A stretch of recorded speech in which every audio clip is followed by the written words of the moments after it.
야심차게 준비했습니다. 이거 보시죠. 뮤지컬 북성송인데요. 만경봉호 사건 아시죠? 제1교포들을 북한으로 넘기는 드라마 빠찡꼬보다 더 재밌은 뮤지컬입니다. 북성송 역사의 진실을 인양한다는 건데요. 10월 14일 금요일부터 3시 7시 반, 토요일 일요일 3시 7시, 일요일은 오후 4시에 공연합니다. 뮤지컬 공연 아주 음악과 함께 스토리가 워낙 또 스펙타클하고 흥미진진한 얘기니까요. 장소는 용산 아트홀입니다. 용산구청 있죠? 이태원 입구인가요? 용산 구청의 용산 아트홀 대극장에서 하니까 여러분들 저는 매회 여기 갑니다. 로비에서 저하고도 만나서 사진도 찍고 반갑게 인사하시죠. 10월 14일, 15일, 16일 3일 동안에 걸쳐서 하는 뮤지컬 북송선에 여러분 저와 함께 만나시죠. 흥미진진합니다.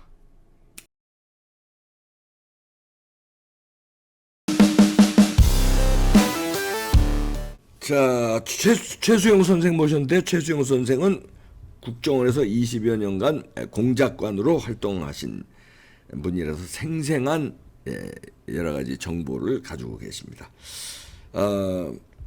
방송 장비가 북한으로 무단 방출된 사건이 있었죠. 네네. 오늘 제가 그러면은 우리 검찰들한테 네. 아주 신명나는 숙제, 네. 과제를 하나 좀 드릴게요. 네. 이게 박사님 이제 방송으로 해서 우리나라 방송 송출 방식이 뭐죠? 네. 우리나라 방송 송출 방식이. 뭐 송출 방식이 뭡니까? 그러니까 네. 공산권이나 북한 이쪽에는 PAL 방식을 써요. 네. PAL. 네. 근데 우리 대한민국이나 미국 자유진영 사회에서는 NTSC 방식을 쓴다고요. 이 시스템 자체가 다릅니다. 따라서 장비가 달라요. 그런데 왜 방송 장비를 줬을까요? 근데 제가 오늘 이거 말씀드릴 건요. 이 방송 장비에 장착되어 있는 그 여러 부품들이요. 네. 이중 용도로 쓰여질 수 있는 그런 전략 물자가 많이 있어요. 그래서 방송 중계차, 방송 장비 이런 걸 갖다가 적진한테 주잖아요. 네. 이것도 명백한 여적죄입니다. 그리고 미사일이라고 하는 것이 그 정확한 지점을 찾아서 날아가지 않습니까? 그렇죠. 네. 그럼 그 안에 아주 고성능 해상도가 높은 카메라 렌즈도 있어야 되고요. 거기에 또 부차적으로 위치를 추적해서 계속 발사한 이 헤드쿼터하고 주고받고 하면서 나 어디쯤 날아가고 있어요. 이걸 갖다 교신해서 제대로 이게 미사일이 날아가는지 확인할 수 있는 게 되려면 아주 고급 컴퓨터 장비들. 이 방송 장비하고도 관련이 그렇죠. 있다는 거죠. 예. 네. 그래서 김대중, 노무현, 문재인 이들이 있는 이 기간 동안에 대북의 북한에 이중 용도의 전략 물자들이 제공됐다라는 겁니다. 아주 끔찍한 일이에요. 방송 장비를 가장한 네. 방송 장비 실제는 방송 장비일 수 있어 그 안에 부품이 이 군사력으로 쓸 수 김대중, 있는 노무현, 문재인 이 3인은 말입니다. 이 대북 전략 물자인 이 방송 중계차, 방송 장비 이것을 남북 간의 방송 교류를 한다는 명목으로 북에다 갖다 주고요. 다 거기다 놓고 왔어요. 이게 명백한 범죄 행위라는 거죠. 그래서 여기는요. 지상파 방송사 3개사 KBS, MBC, SBS 그다음에 EBS까지 그다음에 방통위원회, 통일부, 산업자원부, 문화체육관광부 이 모든 부서들이 전부 다 공범들이에요. 그래서 KBS에서는 박권상, 정현주 이런 이들, KBS 사장 같은 사람들, MBC는 김중배, 최문순, 최승호, 최문수는 나중에 MBC 사장하다 강원도지사까지 했죠. 그렇죠. 그다음 SBS, 방통위원회 노성대, 이효성 이런 이들이 전부 다 같이 이 범죄에 연루돼 있는 자들입니다. 그래서 여기에 전 세계적으로 전략 물자를 규제하는 그 규정들이 있습니다. 바세나르 체제라는 게 있고요. 그다음에 미사일 기술 통제 체제 MTCR이라는 게 있고, 그다음에 캐치홀 제도가 있고, 미국 상무부의 수출 관리 제도 EAR이라는 게 있어요. 그러면 여기에서요 가장 큰 의혹이 뭔지 아냐면 이 북한은요 제가 모두에도 말씀드렸지만 방송 송출 방식이 우리랑 다릅니다. 팔 방식이에요. 그래서 과거에 우리 그 VHS 그 비디오 테이프 큰 거 있을 때도요 그쪽에서 찍어놓은 거는 안 틀어져요. 우리 저 비디오로 틀었을 때. 이거는 뭐냐면 이 수신 체제가 다르고 송출 방식이 다르기 때문에 우리가 관람할 수가 없는 거였죠. 그래서 이렇게 송출 방식이 다른데도 불구하고요. 북한이 우리 방송 기계를 가져가봤자 쓸 수가 없잖아요. 그런데 다 놓고 가게끔 만들었어요. 두 번째, 북한 애들은 지금 저 기술이나 문화 수준이나 이런 게 낙후돼 있기 때문에 이 디지털 방송 기술에 대해서 노하우가 우리 대한민국만큼은 없습니다. 그러니까 이런 그 우리 대한민국 방송사에서 운영하는 장비를요 쓸만한 능력이 없어요. 그다음에 우리 대한민국에서는 지금 HDTV뿐만 아니라 이 디지털 수상기들을 대부분 가정들이 갖고 있지 않습니까? 네. 그래서 우리 방송국에서 딱 이 전파를 송출해 주면 볼 수 있는데 그 우리에서 쓰던 그런 장비를 평양에 갖고 가가지고 그거 무엇에다 쓰겠어요? 무용지물인데 쓸 데가 없어요. 그러니까 그거 문재인이 가 있는 며칠 동안 김대중이 가 있는 며칠 동안 썼어. 그러면 그거 갖고 와야 돼요? 안 갖고 와야 돼요? 가져와야지 당연히. 갖고 와야 될 거 아니에요. 다 놓고 왔다는 거예요. 응? 그러니까 그 방송 장비에 있는 그 부품을 빼내서 이거를 핵무기나 미사일 혹은 수중에서 발사하는 SLBM 그런데 이런 거 개발에 전용할 수 있게끔 쓸 수 있다. 그 전자 부품을 갖다가 평양 애들이 확보할 수 있게끔 남쪽 방송사를 갖다가 강제로 유인해서 가져다 다 무상으로 주고 온 거예요. 야, 예? 마치 저 수리남에서 보면 마약을 홍어 배때기 안에 그렇죠. 넣는데 맞아요. 그런 식으로 그런 방송 거지. 장비인데 그걸 쓸 수 있는 것도 있고 그 안에 부품을 또 넣고 올 수도 있고 뭐 그러니까 야, 무시막지하네. 김대중. 그렇게도 우리가 추측하는 겁니다. 김대중, 노무현, 문재인 정권의 이 통일부나 문화체육관광부나 방통위원회나 이 전부 다 성관이랑 마찬가지로요. 다 몽창 잡아다가 구속시키고 털어야 됩니다. 지금 국민이 윤석열 씨를 갖다 대통령으로 뽑아주고 국민들이 각성을 했던 부분들은 당신 이거 빨리 공정과 상식 말로만 하지 말고 그렇죠. 제대로 하라 이거예요. 예? 근데 이 전 정권에서요, 이렇게 어마어마한 방송 장비를 가져다 주고서도 이런 전략 문자에 관한 그 두고온 이런 내용들을 기록을 다 안 남겨놨어요. 그러나 이제 안 남겨도 여기저기에서 이제 찾아다니는 그런 그 소위 정직한 정론을 피는 그런 언론인들도 있죠. 그러니까 이런 것들을 언제 그 저 일반 시민들이 밝히게 할 거냐 이거예요. 그러니까 대통령 윤석열 당신께서 정신 바짝 차리고 공정과 상식 대통령 대기한 구호였다라면 당신도 지금 바로 내려와야 돼요.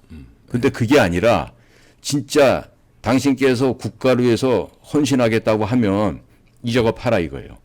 예? 그래서 이 예를 들면 바세나르 협정 같은 거는요. 이게 원래가 일반적인 전략 물질에 대한 수출을 갖다가 조정 통제하는 그런 협약이거든요. 근데 여기에 지금 들어가 있는 거 보면 과거에 이제 냉전 시대에 미국이 이제 주도했던 그 대공산권 수출 통제위원회 이런 게 코콤이라고 얘기했던 거 있는데 그 코콤에서 바르샤바 조약기구에 있던 동구아파에 있던 폴란드 뭐 그 당시 체코슬로바키아, 헝가리, 불가리아, 루마 이런 게 전부 다 과거에는 공산권이었잖아요. 그런 데에다가 그 물건을 수출할 때 통제하는 거예요. 근데 여기 참여 국가들이 보면은 그 러시아만 거기 지금 들어가 있을 뿐이지 뭐 남미에 보면은 아르헨티나 하나, 오세아니아는 뭐 둘 다, 오스트레일리아, 뉴질랜드 다 가입돼 있고 아시아에서도요 인도하고 한국, 일본 뭐 이런 데밖에 없어요. 그러니까 대부분의 공산권은요 이 바세나르 협정에 지금 가입을 안 해갖고 있다고요. 예? 이것처럼 이렇게 이중 용도로 쓰여줄 수 있는 물자들이 방송 장비에 포함되어 있기 때문에 거기에는 굉장히 고가의 그리고 고성능의 그 마이크로 센서 칩들이 내장돼 있고요. 그다음에 뭐 카메라 렌즈도 그렇고요. 이런 것들이 굉장히 중요한 미사일이나 전략 자산이죠. 핵무기 제조 공정에 쓰여진단 말이에요. 그러니까 근데 이거를 다 두고 온 거예요. 방송 장비의 예. 그 고강도 렌즈 같은 것도 위성, 인공위성, 이게 인공위성이 미사일 아닙니까? 미사일에 네, 네. 카메라에 쓰고 그다음에 예. 안에서 내부에서 인공위성과 교신하는데 네. 장비에도 쓰이고요. 네. 중요한 건데 그게 방송 장비가 무단 방출됐다는 건 확인이 된 겁니까? 그럼요. 확인된 거예요. 네, 예. 그래서 그 대북 방송 중계차 장비를 제공할 때 네. 기여한 사람들이 있어요. 김대중 때 보면 임동훈, 홍순영 당시 통일부 장관 했어요. 그다음에 천용택, 임동원, 신건 이에는 이제 죽고 없지만 이 국정원장들. 그다음에 방송에 그 당시에도 김정기, 강대인, 그다음에 문광부 장관 했던 박지원. 이런 사람들을 지금 잡아다 구속시켜 놓고 족쳐야 된다고. 어? 누구 맘대로 자식들아 니들이 그 자리에 앉아가지고 적을 이렇게 하는 여적죄를 저질러 여적죄 형법 93조에는 여적죄에 위반될 경우는요 사형입니다 바로 1심밖에 없어요. 그러니까 너 죽을래 아니면 바로 부를래? 예? 이런 사람들에 대해서 인권이 필요 없어요. 또 노무현 때도 정세현, 정동영, 이종석이, 이재정이 이런 이들이 통일부 장관하면서 이런 일에 앞장섰어요. 예? 그리고 고영구 국정원장, 또 김만복이라는 천하의 내시, 예? 이런 이들. 그 다음에 방송이장에 했던 노성대 이상이 이런 사람들 전부 다 잡아다가 문초를 해야 된다고. 응? 이거를요 무슨 일이 생기잖아요. 우리 국정원 같으면 이런 짓을 해요. 야, 그 실무자가 한 거지 우리 지휘부에서 한 적 없다 이렇게 발뺌해요 뒤로. 그렇겠지. 예? 그 실무자 갖다 조지잖아요. 위에서 시켜서 이 새끼는 이제 그때 가면 이제 진실을 분다고. 네. 왜? 나 밥 먹기 위해서 이거 했어요. 또 이러고 또 징징 짤 거란 말이에요. 그러니까 실무자들도 갖다가 잡아서 족치고 그다음에 지금 말씀드렸던 전직 국정원장들 있죠. 예? 지금 뭐 우리 뭐 대통령한테 돈 특활비 상달했다고 지금 그 남재준, 이병호, 이병기 이런 사람들이 다 구속됐었잖아요. 그 전에 그 저 원세훈 이런 사람은 그 질이 달라요. 그 지금 김정숙이가 뭐 일본에 저 인도 타지마을 갔다고 뭐 이렇게 막 비난하잖아요. 그 원조가 원세훈 씨 와이프예요. 원세훈 와이프는 당시에 그 여왕님의 행사 그래가지고 퀸즈 로드 일명 예? 그걸 하면서 그 전 세계 유람했던 여자가 바로 그 원세훈이 부인이라고. 이런 걸 갖다가 이 MB 보수 정권이라 가지고 눈 감아줄 일은 아닙니다. 국정원장 와이프가 돼가지고 전 세계 돌아다니면서 그렇게 호화 사치 유람 관광을 했다는 것도 부끄러운 일이지만 이런 걸 숨겨서 좋을 일도 아니에요. 예? 이렇듯이 이 방송 장비 이런 걸 가지고 무단으로 유출한 이런 사례들은 이번에 그 이원석 검찰총장 예하 검찰들이 야, 이 사람들아 제발 수상한들 맡기지 말고 자네들이 직접 좀 뛰라니까. 아니 예? 이제 방송 장비를 줄 때는 무슨 뭐 거기 북한에서 무슨 합동 공연이니 뭐니 이런 핑계로 이제 가잖아요. 예. 방송 장비 잔뜩 싣고 가서 예. 거기서 공연하고 네. 와야 되는데 그때는 국정원 요원도 거기 따라붙지 않습니까? 가죠. 그래서 첩보들을 다 네. 정보를 입수할 텐데 예. 그 이제 뭐 방송국의 PD 뭐 이런 걸로 위장을 해가지고 첩보원들 가고 아니면 무슨 뭘로 위장해서 가고 그러지 않아요? 다들 뭐 신분 세탁이 하고 가는데 지금 문제는 뭐냐면 그럼 그런 정보들이 다 있으면 그걸 국정원에서 위에가 지금 대통령이 바뀌었는데 이런 정보들 이제는 말할 수 있다고 쭉쭉 내놔야 될 거 그러니까 아니에요. 예. 제가 전 시간에도 말씀드렸잖아요. 요원들 선발할 당시에는 훌륭한 직원을 선발해서 뽑는단 말이에요. 그런데 이 훌륭한 직원들을 활용하는 대통령이나 아니면 국정원장이나 이런 것들이 이 썩은 사상과 이 부패한 마음을 가지고서 그 국가기관을 갖다 농락을 했기 때문에 작금과 같은 이런 그 참담한 일이 벌어진 거거든요. 아니 이제 예를 예. 들어서 그러니까 지금 국정원에 있는 친구들도 내부 고발자들이 나와야지. 국정원에서 소위 말해서 우리 되잖아요. 그 저 인사이드 그 휘슬러라 그러잖아요. 예. 이저 휘슬 부는 거. 그 나와 줘야 된다고요.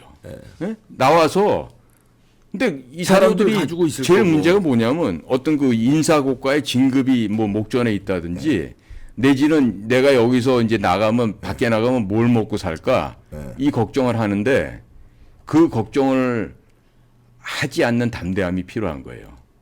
저도 2011년도에 나올 때 그 일을 벌이는 원세훈 씨의 그 우스꽝스러운 그 장난에 휘말려서 가다가는 제2의 실미도를 만들 것 같아. 예? 그리고 애꿎은 남의 집 자식들 개죽음으로 몰 것 같아. 그래서 내가 그 우리 특수요원들 살리기 위해서라도 나부터 그만둬야 되겠다 결심하고 내가 퇴직할 시간도 멀었는데 내가 우리 특수요원들 살리기 위해서 내가 사표 쓰고 나왔다고요.